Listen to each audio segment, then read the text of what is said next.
I really want to see going into the new year, we get back to love, like for real. Not on no Diddy, but get back to love for real. Like the whole men versus women war, I think it's went on a little too long for my liking.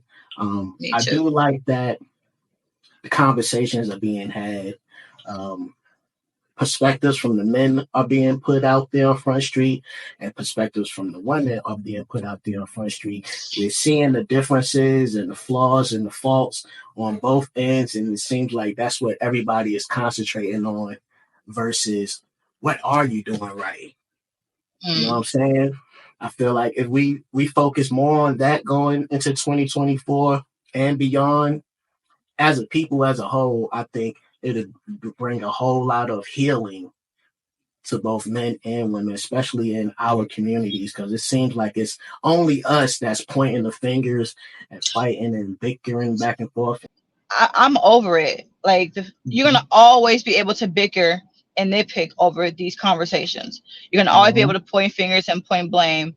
Um, and that's and we are wasting time. Like we're wasting time doing this while other people are building economic. Like it's just we could be doing so much with our time, so much. And I mean, as a person, as an educator, I look at history and I look at what our ancestors have been through, or our great grandparents or our grandparents been through. I'm like, and so this is what we decided to have a conversation about. Um, but then again, I have to take a breath and think like, you know what? The conversation needs to be had, Yes. but the conversation doesn't need to be had by everybody. I don't think that everybody should have an input on the conversation. Like I think you have people from different races having an input. You have people that are not healed. I think the harm that's being caused is people on podcasts that have not done any healing having this conversation, because now you have a bias.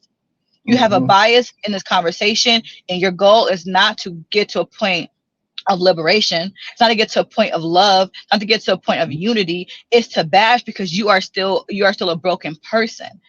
And you can tell from the podcast that you watch or the people speaking on them to say, oh, this person hasn't healed, this person hasn't done any self-care or self-love. I think in going to 2024, it should be self-care and self-love.